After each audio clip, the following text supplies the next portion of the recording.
Mark సువార్తలో యేసుక్రీస్తు ప్రభువారి పరిచర్యలో క్రౌడ్స్, జన సమూహము అది సక్సెస్కు సైన్ కాదు.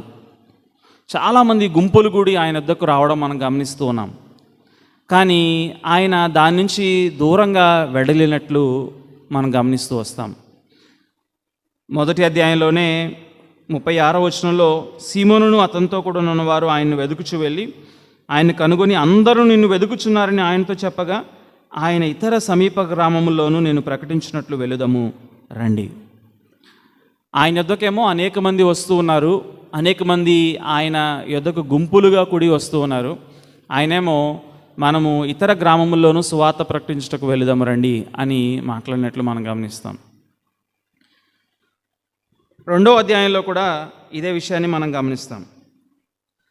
2వ అధ్యాయం 2వ వచనం, ఆయన ఇంట ఉన్నాడని వినవచ్చినప్పుడు అనేకులు కూడి వచ్చిరు గనుక వాకిటనైనను వారికి స్థలము లేకపోయాను. ఆయన వారికి వాక్యము బోధించు ఉండగా. మొదటి విషయమేమో గుంపులుగా కూడి వచ్చే జనము యేసుక్రీస్తు ప్రభువారి పరిచర్యకు అది it is not a sign of his success. ఆయన ఎప్పుడు దాన్ని ఒక సక్సెస్గా భావించలే. ఈనాడు ఉండే మనకు ఒక భ్రమ ఏంటంటే ఎక్కువ మంది ఉంటే that is the right thing. దాన్ని ఏమంటారంటే మాబ్ సైకాలజీ. ఎక్కువ మంది ఉంటే అది సరైనది కాబోలు, మెజారిటేరియన్. లేకపోతే ఎక్కువ మంది ఓటేశారు కాబట్టి ఆ ప్రభుత్వం గెలిచింది కాబట్టి అదే సరైనదేమో, కానే కాదు. అందుకే చాలాసార్లు ప్రభు మాట్లాడుతూ అన్నారు, ఇరుకు మార్గంలో ప్రవేశించడానికి ప్రయత్నించండి. విశాల మార్గము అది డిస్ట్రక్షన్కి, నిత్య నాశనానికి అది దారితీస్తుంది. అందరూ ఒక విషయాన్ని నమ్ముతున్నారు కనుక అది సరైనది అని అనుకోవద్దు. ఎందుకు అలా మాట్లాడుతున్నారంటే వీరు యేసుక్రీస్తు ప్రభు వారి యొద్దకు గుంపులుగా కూడి రావడం తప్పు కాదు, కానీ ఏ ఉద్దేశంతో వస్తున్నారు అనేదే ప్రాముఖ్యమైంది.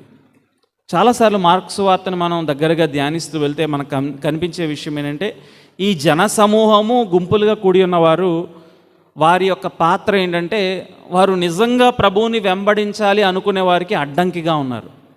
2వ అధ్యాయంలో మనం చూసినట్లయితే ఆ పక్షవాయువు గలవాన్ని తీసుకొని వారు రావడానికి లోపల ప్రవేశించినప్పుడు బహుజన సమూహము ఉన్న కారణాన వారు ప్రవేశించలేకపోయారు. It is an obstruction. జన సమూహము నిజంగా ప్రభువుని వెంబడించాలి, నిజమైన విశ్వాసాన్ని కనబరచాలి అనుకునే వారికి అడ్డంకిగా మారారు. ఇక్కడ కూడా మనం చూస్తాము బహు జన సమూహము ఆయన వెంబడించడానికి, గొప్ప జన సమూహము ఆయనను వెంబడించను. మరొక ముఖ్యమైన విషయం ఏంటంటే వీరు వెంబడిస్తున్న కారణం ఏంటంటే మనం మొదటి అధ్యాయం నుంచి గమనిస్తూ వస్తాం. ఈయన అద్భుత కార్యాలు చేస్తారు, ఈయన స్వస్థత కార్యాలు చేస్తాడు, ఈయన దయ్యములను వెళ్ళగొడతారు, ఈయనకు మిరాకులస్ పవర్ ఉంది, ఈయనకు శక్తి ఉంది కనుక ఈయన వెంబడించడానికి వారు వచ్చిన కారణం ఏంటంటే ఆయనను వెతుక్కుంటూ వచ్చిన కారణం ఏంటంటే ఈయన దగ్గర ఉన్న ఆ యొక్క శక్తిని మనం రిసీవ్ చేసుకోవాలి.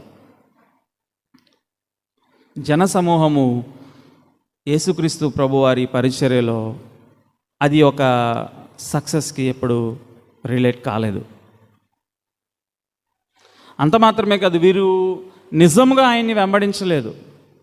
ఎక్కడ కూడా మార్కు సువార్తలో మనం చూస్తే జన సమూహము కైసరియా ఫిలిప్పులో అనేక మంది ఆయన మాటలు విన్నప్పుడు అనేక మంది ఆయన విడిచి వెళ్ళిపోతారు. ఈ జన సమూహం యేసుక్రీస్తు ప్రభువారు కూడా ఈ క్రౌడ్స్ జన సమూహానికి మరియు ఆయనను నిజంగా వెంబడించే వారికి వ్యత్యాసాన్ని క్లియర్గా చూపిస్తూ ముందుకు వెళ్ళారు. ఈ యొక్క వాక్య భాగం ముఖ్య ఉద్దేశం కూడా అదే.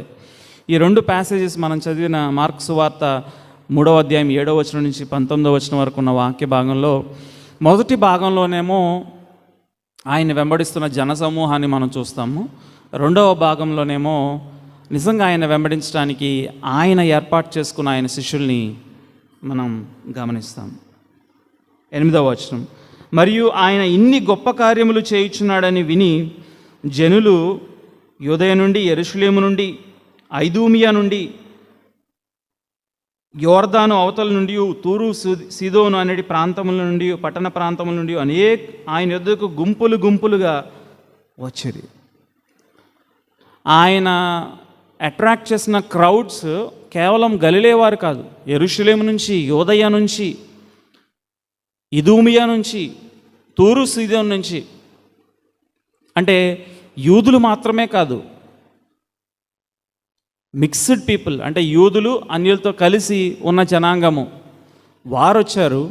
తూరు సీదోను అంటే అన్ని జనులు ఎక్కువగా ఉండే ప్రాంతాలు. అన్ని ప్రాంతాల నుంచి ఈయన చేస్తున్న కార్యాలు గమనించిన వారై he attracted crowds from all people groups. అన్ని ప్రదేశాల నుంచి ఆయన వెంబడించడానికి, అన్ని జియోగ్రాఫికల్ లొకేషన్స్ నుంచి ఆయన వెంబడించడానికి గుంపులు గుంపులుగా వచ్చినట్లు మనం గమనిస్తాం. 9వ వచనం, జనులు గుంపులు కూడగా చూచి వారు తనకు ఇరుకు కలిగింపకుండానట్లు చిన్న దోణి ఒకటి తనకు సిద్ధపరచవాలని ఆయన తన శిష్యులతో చెప్పాను. ఇక్కడ కూడా మనం గమనించినట్లయితే 2వ అధ్యాయంలో కూడా మనం చూస్తాం, ఆయన వారు ప్రవేశింపలేకపోయారు ఈ జనసమూహం వల్ల. ఇక్కడ కూడా వారు ఏం కలిగిస్తున్నారని అంటే ప్రభు వారు ఇరుకు కలిగించకుండా, అంటే వారు ఏం చేస్తున్నారంటే గుంపులు గుంపులుగా వచ్చి మీద పడిపోతున్నంతగా ఆయన చుట్టూ గుమ్ముగూడిపోయారు. అయితే ఆయన స్పష్టంగా ఆయనలో మనం కనికరాన్ని చూస్తాం. వీళ్ళందరూ ఆయన నిజంగా వెంబడించరు అని తెలుసు. ఈ క్రౌడ్స్, జన సమూహము ఆయన మీద పడుతూ గుంపులు గుంపులుగా వారు ఏ ఉద్దేశంతో వచ్చారో తెలుసు. ఆయన నిజంగా వెతికి తెలుసుకొని వెంబడించడానికి వారు రాలేదని తెలుసు. కానీ ఆయన కనికరపడ్డాడు. మనం చూస్తూ వస్తాం 1వ అధ్యాయం నుంచి, రోగములతో ఉన్నవారిని ఆయన స్వస్థపరుస్తూ ఉన్నాడు. దయ్యములతో పీడింపబడుతున్న వారి అపవిత్రాత్మలను ఆయన వెళ్ళగొడుతూ ఉన్నాడు. ఆయన వారి పట్ల కనికరాన్ని అయితే చూపించాడు. కానీ జన సమూహము ఆయన్ని వెంబడించినట్లు మనం గమనించాం. ఈయన ఎవరో వారు గుర్తించినట్లు మనం చూడం. ఒకసారి మనం ఒక నిమిషం పాటు ఆగి ఇదిలో ఉన్న పరిస్థితిని చూసినట్లయితే చాలామంది ప్రభువుని వెంబడిస్తున్నారు, గుంపులుగా ఉన్నారు. ఈ దినం క్రిస్టియన్ సెన్సస్ చూస్తే అఫీషియల్గా అయితే 3% మన ఆంధ్రాలో, అన్అఫీషియల్గా అయితే చాలామంది చెప్తున్నారు 40% క్రైస్తవులుగా ఉన్నవారు ఉన్నారంట. 40% క్రౌడ్స్. కానీ నిజంగా వెంబడిస్తున్నారా? నిజంగా వెంబడించలేదని స్పష్టంగా తెలుస్తుంది. ఎందుకు అఫీషియల్ రికార్డ్స్, అన్అఫీషియల్ రికార్డ్స్ ఉన్నాయి. లేకపోతే చాలాసార్లు మనం చూసే ఈ గుమ్మగూడ ఎంతమంది గ్యాదర్ అయ్యారు ఇక్కడ, క్రౌడ్స్. కానీ నిజంగా ఆయన్ని కనుగొంటున్నారా? ఆయన్ని వెంబడిస్తున్నారా? అందుకే మార్కు యొక్క మరొక ముఖ్యమైన పర్పస్ ఏంటంటే ఈ యొక్క సువార్త రాయడానికి, యేసు ఎవరో తెలుసుకోవడం మాత్రమే కాదు, ఆయన్ని వెంబడించడం అంటే ఏంటి అనే ప్రశ్నకు ఆయన జవాబిస్తూ ముందుకు వెళ్తాడు. 10వ వచనం, ఆయన అనేకులను స్వస్థపరచును గనక రోగపీడితులైన వారందరూ ఆయన ముట్టుకున్న వలని ఆయన మీద పడుచుండరి. 11వ వచనం, అపవిత్రాత్మలు పట్టిన వారు ఆయనను చూడగానే ఆయన ఎదుట సాగిలపడి నీవు దేవుని కుమారుడు అని చెప్పుచు కేకలు వేసిరి. ఇక్కడ అపవిత్రాత్మలు పట్టిన వారు ఉన్నారు. ఆయన వారిలో నుంచి అపవిత్రాత్మలను వెళ్ళగొట్టిన వెంటనే ఆ అపవిత్రాత్మలు ఈయన గురించి సాక్ష్యమిస్తూ ఉన్నాయి. ఏ విషయాన్ని గురించి అయితే మార్కు చెప్పాలని ప్రయత్నిస్తూ ఉన్నాడో ఆ యొక్క సాక్ష్యాన్ని 1వ అధ్యాయంలో స్వయాన తండ్రి అయిన దేవుడు తాను ఈయన నా ప్రియ కుమారుడని, దేవుని కుమారుడని చెప్పారు. ఇక్కడ అపవిత్రాత్మలు సాక్ష్యమిస్తూ ఉన్నాయి. దే నో, అన్క్లీన్ స్పిరిట్స్కి ఈయన ఎవరో తెలుసు. కానీ ఆశ్చర్యం ఏంటంటే అక్కడ గుమ్మిగూడి ఉన్న జనసమూహానికి అర్థం కావడం లేదు. స్వస్థతల కోసమే, మిరాకిల్స్ కోసమే వారు వస్తూ ఉన్నారు. అపవిత్రాత్మలు అయితే ఈయన దేవుని కుమారుడు, నీవు దేవుని కుమారుడు అని అవి కేకలు వేశాను. వారు చెప్పుచు కేకలు వేశారు. 12వ వచనం, తన్ను ప్రసిద్ధి చేయవద్దని ఆయన వారికి ఖండితముగా ఆజ్ఞాపించాను. ఇంతకుముందు జ్ఞాపకం చేసుకున్న విషయమే. ఎందుకు ప్రసిద్ధి చేయొద్దని ఆయన చెప్తూ ఉన్నాడు? అబ్బా, వీరు గుర్తించకపోయినా కనీసం దయ్యాలు గుర్తించినాయి నేను దేవుని కుమారుడినని. కాబట్టి ఆ అపవిత్రాత్మలు చేస్తున్న ఆ సాక్ష్యాన్ని, ఆ ప్రకటిస్తున్న ఆ మాటల్ని ఆయన చూసారా, మీరు గమనించలేదు, అపవిత్రాత్మలు ఆ విషయాన్ని గుర్తించినాయి. కాబట్టి నేనెవరినో వారికి తెలుసు, వాటికి తెలుసు ఆయన అనడం లేదు. కానీ ఆయన ఏమన్నాడంటే ఇంకెప్పుడు అలా మాట్లాడొద్దు అని ఖండితముగా చెప్పినట్లు మనం గమనిస్తాం. Why this messianic secrecy? చాలాసార్లు మనం మార్క్స్ వార్తలో గమనిస్తూ ముందుకు వెళ్తే చాలాసార్లు ఎవరైనా స్వస్థపరచబడినప్పుడు ఈ విషయం ఎవరితోనూ చెప్పవద్దని ఆయన వానితో చెప్పాను. మనము మొదటి అధ్యాయం చివరి భాగంలో కుష్ఠరోగి స్వస్థపరచబడిన విధానాన్ని చూసినప్పుడు ఆ వ్యక్తితో కూడా ప్రభువు చెప్తారు. వ్యత్యాసంగా ఈ దినంలో ఏదైనా స్వస్థత వచ్చిందంటే ఆ వ్యక్తిని తీసుకొచ్చి ముందు అందరూ నిలబడి చెప్పు ఏం జరిగిందో నీ జీవితంలో, బై ఫోర్స్ చెప్తారన్నమాట. చెప్పండి, ఇప్పుడు చెప్పండి, తర్వాత ఏం జరిగింది, ఇంటర్వ్యూ. యేసుక్రీస్తు ప్రభువారు అయితే ఎవరితోనూ చెప్పవద్దని చెప్పాను. Messianic secrecy. ఎందుకు ఆయన అలాగో మాట్లాడుతున్నాడు? కారణం ఏంటంటే తన్ను నిజంగా వెంబడించేవారు అర్థం చేసుకోవాల్సిన ఒక విషయం ఏంటంటే ఆయన దేవుని కుమారుడు అని నిరూపింపబడేది ఆయన కోరుకున్న విధానము అద్భుతాల వలన కాదు, కానీ ఆయన సిలువ వేయబడి యాజ్ ఎ సఫరింగ్ సర్వెంట్, ఆయన బాధింపబడిన సేవకుడిగా సిలువలో మరణించి పాతిపెట్టబడిన వాడై తిరిగి లేచిన వాడై తద్వారా దేవుని కుమారుడిగా ప్రకటింపబడటం దేవుని చిత్తం.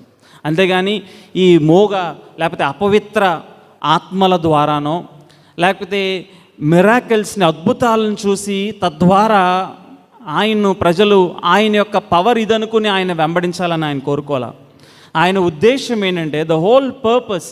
అందుకే మార్క్ అంటాడు, మనుష్య కుమారుడు ఈ లోకంలోనికి ఎందుకు వచ్చాడంటే శిక్షింపబడి ఆయన సిలువ వేయబడి మనందరి ప్రాయశ్చిత్తంకై ఆయన సిలువ వేయబడడానికి లోకంలోనికి వచ్చాడు. That is the main purpose of his coming. అందుకే అది జరిగే వరకు కూడా ఈ అపవిత్రాత్మలను ఆయన మాట్లాడనీయలేదు.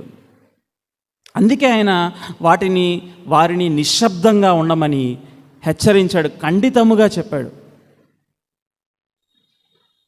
మరొక ముఖ్యమైన విషయం ఏంటంటే ఆ యొక్క సాక్ష్యము ఆయన్ని నిజంగా వెంబడించిన వారి నోటిలో నుంచి రావాలి. ఈ అపవిత్రాత్మల నోట్లో నుంచి కాదు. They are the wrong people to witness about Jesus Christ. ఆయన యొక్క సాక్ష్యము వారి ద్వారా బయలుపరచబడాలని ఆయన ఇష్టపడలేదు. అందుకే మార్కు ఈ యొక్క సువార్తనంతటిని చివరికి ఒక వ్యక్తి యొక్క విట్నెస్ ద్వారా ముగిస్తాడు. అదే మనం చాలాసార్లు గమనిస్తూ ముందుకు వెళ్ళాం. 15వ అధ్యాయము 39వ వచనం. ఆయనకెదురుగా నిలిచి ఉన్న శతాధిపతి ఆయన ఇలాగూ ప్రాణము విడుచుట చూచి నిజముగా ఈ మనుష్యుడు దేవుని కుమారుడే అని చెప్పాను. This is the most crucial verse. ఒక మానవుడు ఈయన దేవుని కుమారుడని గుర్తించింది మార్క్స్ వార్తలో ఒకే ఒక్క వ్యక్తి, ఆయన ఈ శతాధిపతి. అపవిత్రాత్మలు ప్రకటించడం ద్వారా ఆయన పని పూర్తి కాలేదు. పైగా ఈ శతాధిపతి ఈయన యొక్క శక్తిని, ఈయన దేవుని కుమారుడని గ్రహించింది సిలువ వేయబడిన స్థితిలో. మనం అర్థం చేసుకోవాల్సింది, the real power of God is manifested through the cross. దేవుని యొక్క నిజశక్తి వెల్లడిపరచబడేది సిలువ ద్వారా. అందుకే పౌలు అంటాడు, సిలువని గూర్చిన వార్త నశించుచున్న వారికి వెర్రితనము కానీ రక్షింపబడుతున్న మనకు దేవుని శక్తి. The power of God is revealed through the cross. ఈ యొక్క విషయాన్ని మనం మర్చిపోతే మనం కూడా క్రౌడ్స్లో కలిసిపోతాం. మనం కూడా మన ఆఫ్ ఫోకస్ అయిపోయి స్వస్థతల వైపు లేకపోతే ఆయన ఇచ్చే బై ప్రొడక్ట్స్ వైపు వెళ్ళిపోయే అవకాశం చాలా ఉంటుంది. ఆయన కోరుకునేది he wants us to see the price that he has paid on the cross. సిలువలో ఆయన చెల్లించిన వెలను మనం గమనించాలని కోరుకుంటున్నాడు. అందుకే ఆయన ఎప్పుడు కూడా ఈ అద్భుతాలను వీటిని ఆయన ప్రాముఖ్యమైన పరిచర్యగా ఆయన చేసుకోలేదు. కానీ తప్పకుండా ఆయన స్వస్థపరిచాడు. ఆయన కనికరము కలిగిన దేవునిగా, శక్తి కలిగిన దేవునిగా అనేక సార్లు వారిని స్వస్థపరుస్తూ ముందుకు వెళ్ళాడు. వారికి ఖండితముగా ఆజ్ఞాపించినట్లు మనం గమనిస్తాం.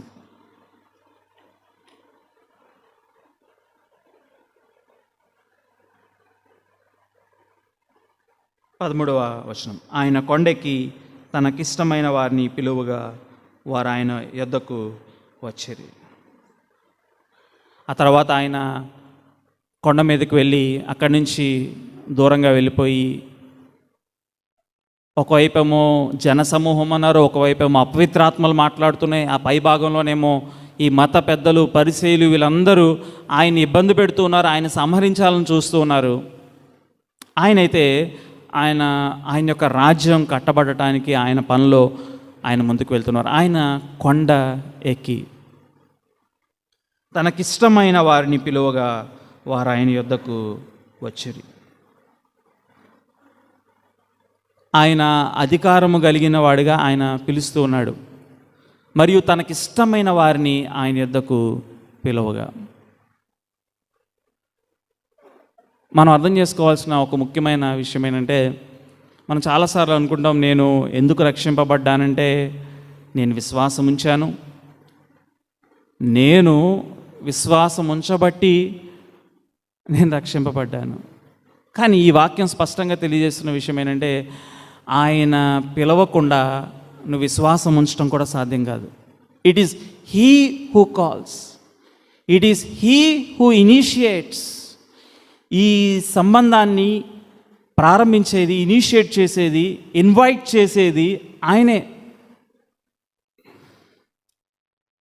ఈ విషయాన్ని మనం చాలా జాగ్రత్తగా అర్థం చేసుకోవాలి. చాలాసార్లు మనం అపోహ పడేది ఏంటంటే, ఇది నా సామర్థ్యం, నేను విశ్వాసం ఉంచాను. బైబిల్ స్పష్టంగా నూతన నిబంధన తెలియజేసిన విషయం ఏంటంటే, even faith is a gift of God. విశ్వాసము కూడా ఆయన అనుగ్రహించే వరమే. ఎఫెసీయులకు రాసిన పత్రిక 2వ అధ్యాయము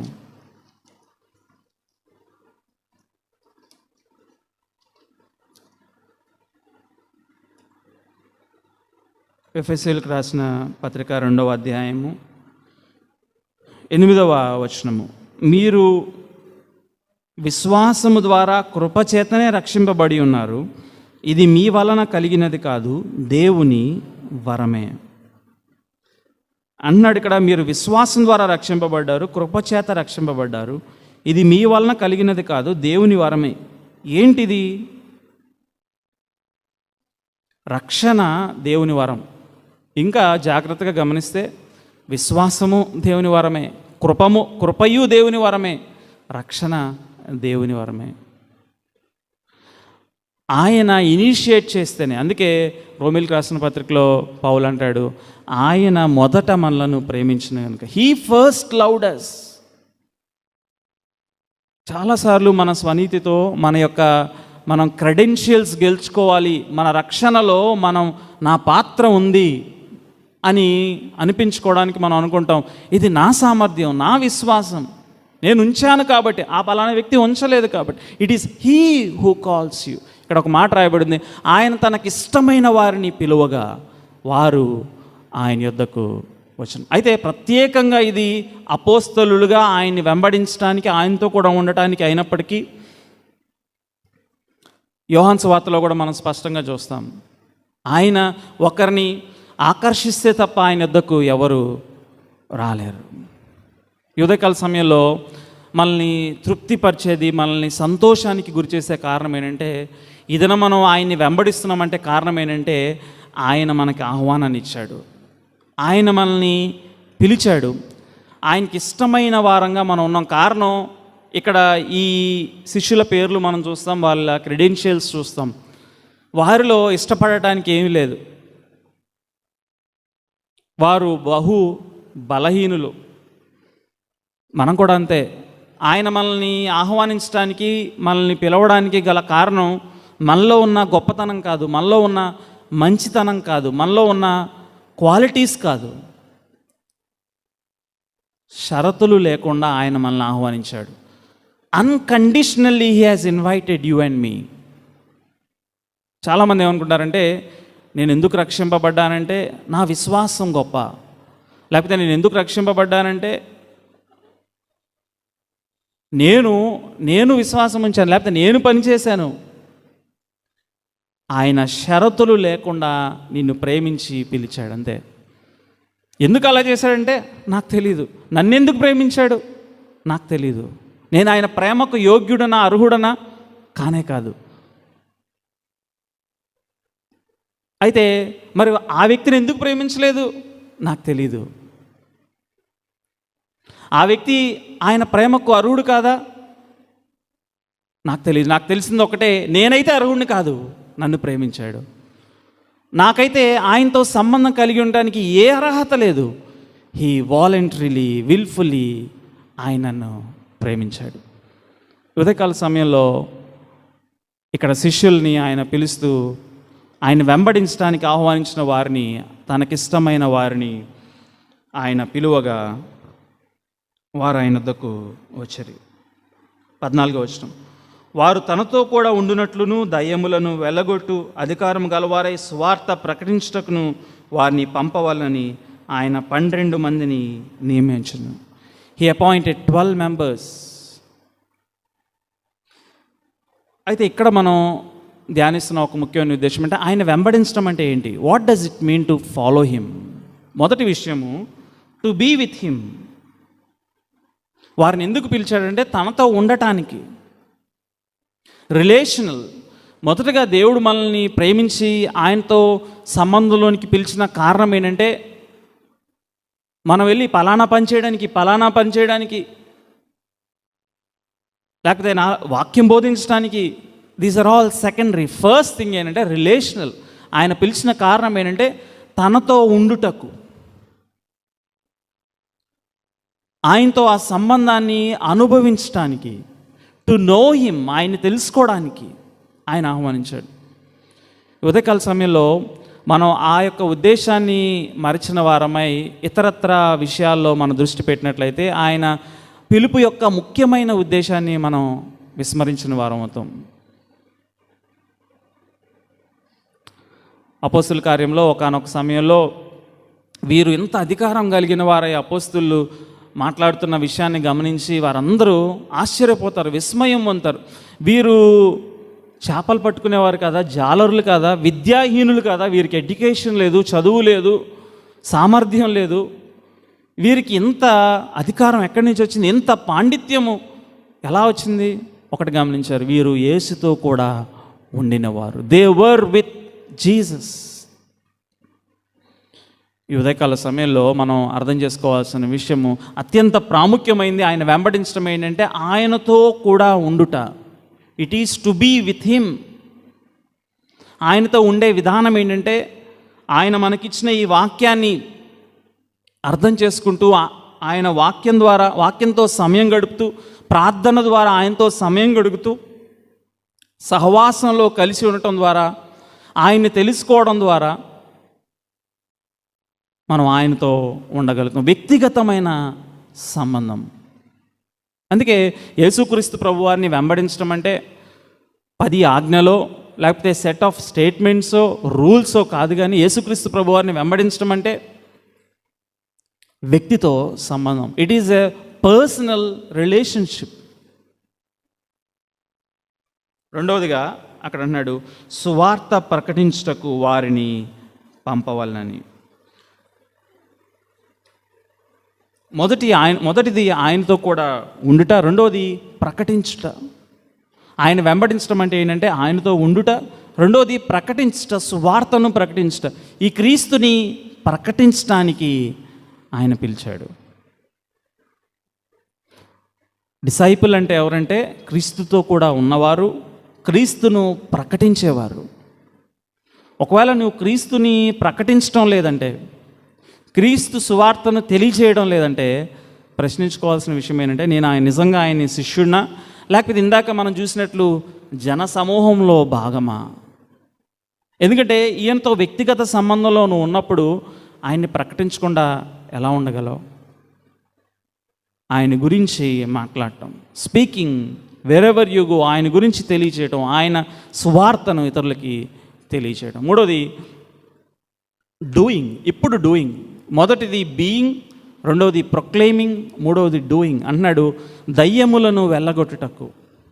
శిష్యుల్ని పంపించిన ఆ లోకము ఎలాంటిదంటే, ఈ సాతాను చేత ప్రభావితమై పట్టి ఆయన అధికారంలో ఉన్న ఆ లోకంలోనికి వారిని పంపించాడు. ప్రభు ఈ దినం ఆయన శిష్యులమైన మనల్ని కూడా పంపిస్తున్నది ఈ అంధకార లోకంలోనికి పంపిస్తున్నాడు. అందుకే అపోస్తలుడైన పౌలు అంటాడు ఎఫెసీయులకు రాసిన పత్రికలో 6వ అధ్యాయంలో, ఎఫెసీయులకు రాసిన పత్రిక 6వ అధ్యాయము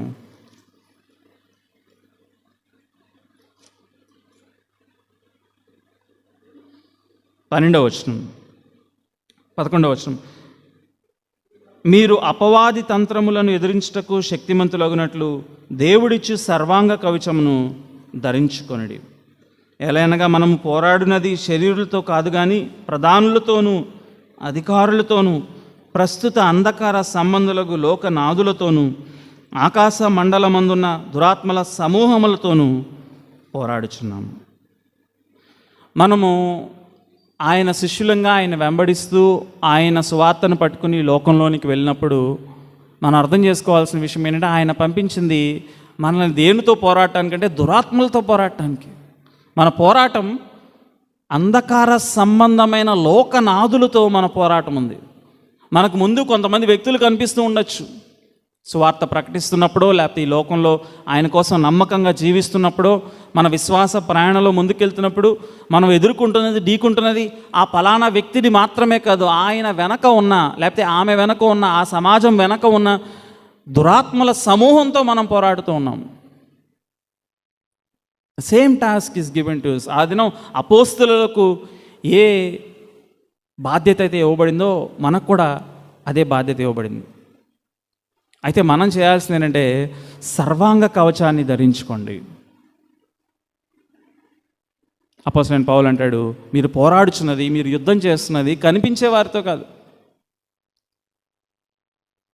అందుకే చాలాసార్లు మనం ఆ వ్యక్తులు అలా మాట్లాడుతున్నప్పుడు, సువార్త ప్రకటించినప్పుడు కానీ లేకపోతే ఆయన కోసం నమ్మకంగా జీవించినప్పుడు కానీ మనం అర్థం చేసుకోవాల్సిన ఆ వ్యక్తితో కాదు మన పోరాటం, ఆ వ్యక్తి వెనక ఉన్న అంధకార సంబంధమైన అపవాదితో మనం పోరాడుతున్నాం. లోకనాథులతో, అంధకార సంబంధమైన లోకనాథులతో మనం పోరాడుతూ ఉన్నాం. ఇక్కడ అపోస్తలులతో అంటున్నాడు, you have to go in to this realm. మిమ్మల్ని పంపుతున్నది ప్రశాంతమైన వాతావరణంలోనికి కాదు.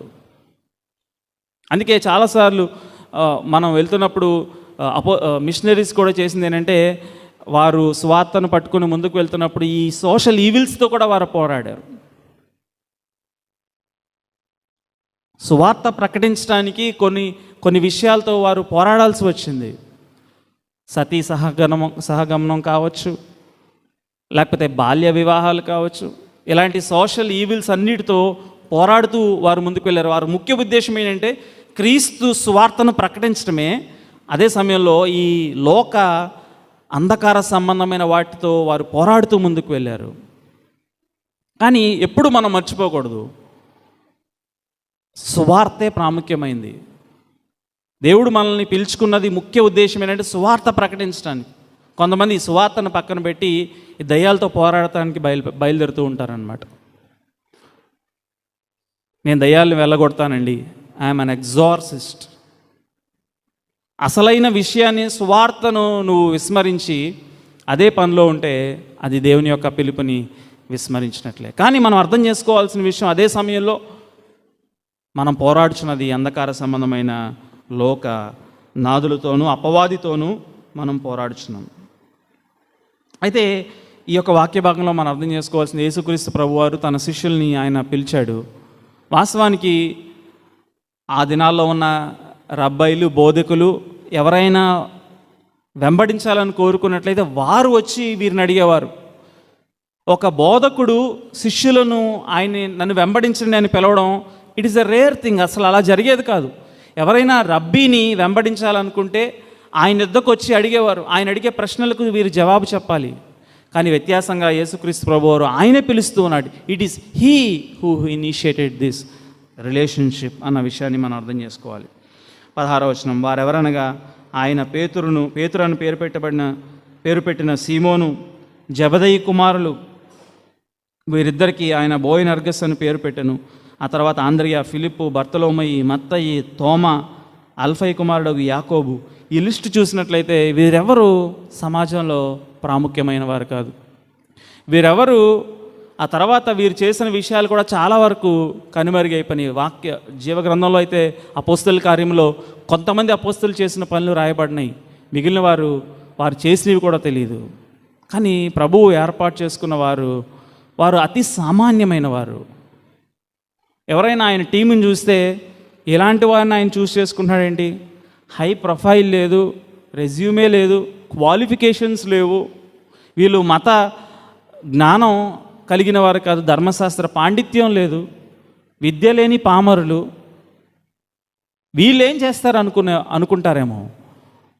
కానీ వారికి ఇవ్వబడిన నామం ఏంటంటే భూలోకమును తలకిందులు చేయవారు మన మధ్యకు వచ్చున్నారు. The people who turn world upside down. అందుకే నేను ఎప్పుడు ఈ పదం ఇష్టపడతాను. ఆయన ఆలోచనలు మన ఆలోచనలు వంటివి కాదు. ఆయన ఆలోచనలు వ్యత్యాసంగా ఉంటాయి. భూలోకమును తలకిందులు చేయవారు, కారణం వారు యేసుతో కూడా ఉన్నవారు. పేతురేమో అతి ఆవేశపరుడు మనం చూస్తాం, లేకపోతే అబద్ధాలు మాట్లాడినవాడు, లేకపోతే తొందరపడినవాడు దుడుకు పేతురు. తర్వాత యోహాను, యాకోబులేమో స్థానం కోరుకున్నారు. నేను యేసుక్రీస్తు ప్రభువారికి కుడి చేతి వైపున, ఎడమ చేతి వైపున, లేకపోతే మనం మార్క్స్ వార్తలను చూస్తూ వెళ్తాం. ఈ అపోస్తలు, ఈ శిష్యులందరూ వారిలో వారు తర్కించుకొంచున్నారు, విభేదించున్నారు. కారణం ఏంటంటే మాలో ఎవడు ముఖ్యుడు, ఎవరు ప్రాముఖ్యమైన వాడు. ఇంకా తోమా గురించి అయితే చెప్పవసరలా, డౌటింగ్ థామస్. లాజరు చనిపోయాడని చెప్పినప్పుడు మనము కూడా వెళ్ళి ఆయనతో చనిపోదాము పదండి అని మాట్లాడిన తోమా. ఇస్కరియోతు యోధా గురించి అయితే అసలే చెప్పాల్సిన అవసరం లేదు. వీరిలో ఏ ఒక్కరు నైస్ పీపుల్ కాదు, ఏ ఒక్కరు పర్ఫెక్ట్ పీపుల్ కాదు. కానీ ఆయన వారిని పిలుచుకున్నాడు. మనం జ్ఞాపకం చేసుకోవాల్సింది, ఆయన మనల్ని పిలుచుకున్న తీరుని జ్ఞాపకం చేసుకొని, ప్రభువా నేనైతే మిమ్మల్ని వెంబడించడానికి నాకు అర్హత లేదు. పరిచర్య పిలుపుని సెకండరీ పక్కన పెడదాం. మొదటగా ఆయన రక్షణ పిలుపుకి మనం ఏమాత్రం అర్హులం కాదు. 19వ వచనం, ఆయనను అప్పగించిన ఇస్కరియోతు యోధా అనువారు. ఆయనను అప్పగించిన ఇస్కరియోతు యోధా, బిట్రేయర్. ఆయనను తిరస్కరించిన వాడు, ఆయనను అప్పగించిన వాడు, ఆ వ్యక్తిని కూడా ఆయన ప్రేమించాడు. ఇది మనకు నేర్పించే పాఠం ఏంటంటే, యేసుక్రీస్తు ప్రభువారికి అతి దగ్గరలో ఉండి కూడా ఆయన ఇచ్చే గొప్ప రక్షణను కోల్పోయే అవకాశం చాలా ఉంటుంది. It is possible to stay in close proximity to Jesus and at to disbelieve in him. ఆయనకు అతి దగ్గరగా ఉన్నాము అనుకుంటూ కూడా ఆయన సువార్తను విస్మరించి ఆయన్ని మనం కోల్పోయే అవకాశం ఉంటుంది. అదే సమయంలో పేతురు, నేను ఎందుకు పనికిరాను, ఒకానొక సమయంలో తాను ప్రభువుని ఎరగనని ముమ్మారు బొంకిన తర్వాత లోపలికి వెళ్ళి సంతాపపడి ఏడ్చినప్పుడు ఇంకా అనుకున్నాడు, నేను చేపల పట్ట గోరుదును, నేను తిరిగి నా ప్రొఫెషన్లోనికి వెళ్ళిపోతాను. యోహాను సువార్త 21వ అధ్యాయంలో మనం చూస్తాం. ఇంకా నేను ఈయన వెంబడించడానికి నాకు అర్హత లేదు, నేను నా పని నేను చేసుకుంటాను. అప్పుడు ప్రభువు ఆయన దగ్గరికి వచ్చి అంటాడు, నీవు నన్ను ప్రేమించున్నావా? పేతురు, నువ్వు అనుకున్నావా ఒకవేళ ఇంకా నీ చాప్టర్ క్లోజ్ అని నువ్వు అనుకుంటున్నావా? నీవు నన్ను ప్రేమించున్నావా? ఆయనకు అతి దగ్గరగా ఉండి ఆయన్ని మనం విస్మరించే అవకాశం ఉంది. పశ్చాత్తాప పడకుండా కఠినమైన హృదయంతో ఆయనకు దూరం అయిపోయే అవకాశం ఉంది. అదే సమయంలో నిజమైన పశ్చాత్తాపంతో బ్రోకెన్ హార్ట్తో ఆయన సన్నిధికి వస్తే ఆయన అడిగే ప్రశ్న, నీవు నన్ను ప్రేమించున్నావా? నేను ఎప్పుడు ఈ విషయాన్ని జ్ఞాపకం చేసుకుంటూ ప్రశ్నించుకుంటాను, ఈ దేవాతి దేవుడు ఆయన మానవులమైన మనల్ని నీవు నన్ను ప్రేమించున్నావా అని అడగటం ఎంత ఆశ్చర్యకరం. ఈ దేవునికి మానవుని ప్రేమతో అవసరం లేదు. అందుకే ఆయన గురించి మనం చెప్పే విషయం ఏంటంటే, ఈయన స్వయంభవుడు. He exist all by himself, he lacks nothing. దేవుడు అనేవాడు నిర్వచనంలో ఆయనకి ఏదీ లోటుగా లేదు. నీవు నేను ప్రేమించినంత మాత్రాన దేవుడు ఏది కోల్పోడు, కోల్పోయేది మనమే. అయినప్పటికీ ఆయన ఏమంటాడంటే పేతురుతో, పేతురు నీవు నన్ను ప్రేమించున్నావా? Do you love me?